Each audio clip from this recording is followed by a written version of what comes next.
Going live. Going live.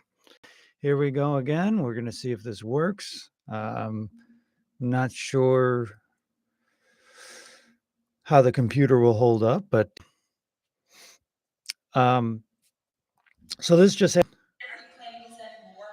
or yesterday.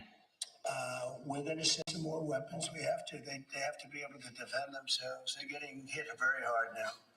They're getting hit very hard. We're going to have to send more weapons. Your defensive weapons primarily, but they're getting hit very, very hard. So many people are dying in that mess. So when Zelensky was in the Oval Office, or well, was it the Oval Office? No, it was some meeting in the next room or whatever. And he was pushing for securities and all that stuff. And Trump said, "You don't have the cards." I thought that through because Trump cannot let Russia just take over Ukraine. The left has already called him a Putin puppet. So if he lets that happen, it just doesn't look good. More people die. And but on the other hand, America first, you don't really want to be involved in sending billions of dollars over to Ukraine. So it really looked like Trump was stuck. And when he said cards, I wasn't making YouTube videos then, but I was talking with my friends, and I'm like, yeah, actually, I think he does have the cards. He's got Trump right where he needs him to be. And Zelensky did modify his behavior and add a little gratitude at the vice president's prompting. But it turns out Zelensky does have the cards because we're going to help him. And Europe, Trump saying he's going to send weapons. Europe has weapons and stuff too, but they're different. And the transition, according to some, would take 18 months to swap out the American weapons with European weapons, guns and stuff like that. So, which you really don't want to change the tires while you're going 200 miles per hour. Or change over your weaponry in the middle of a war. So we're kind of stuck. It's up to America. Europe is going to have to send money, to buy American goods. That seems like it checks out. So we'll just up our manufacturing. Europe can help pay for whatever missiles and air and stuff like that. But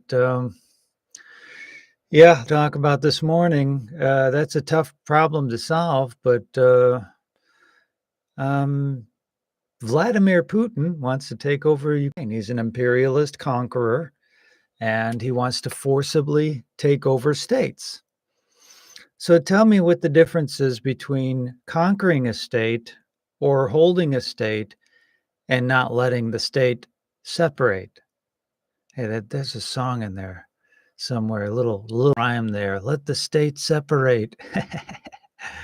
A lot of people cheered the fall of the USSR, the United Soviet States of Russia, because to his credit, the chancellor of the USSR at the time let the states free, and they left.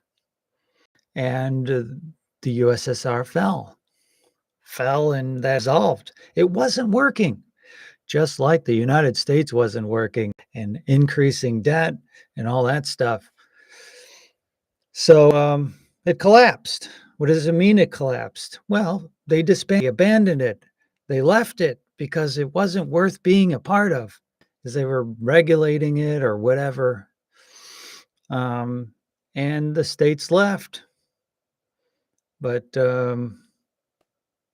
we went to war. Abraham Lincoln killed a lot of people keeping together. I hope it was worth killing a bunch of people. But to his credit, Russia did not fight people from leaving. So they just left. And I think they're better off. Yeah. So This idea of just taking over other lands because neo-Nazis or we think it should be a part of Russia, that's appeal to power. If you live by the sword, you're going to die by the sword. So if you appeal to power, it's a fight to the death. That's all it is. So Putin is like in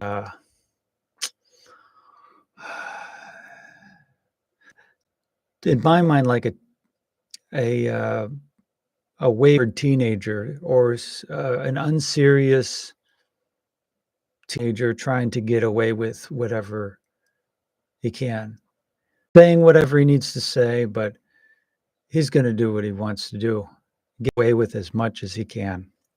And he's playing all of his cards.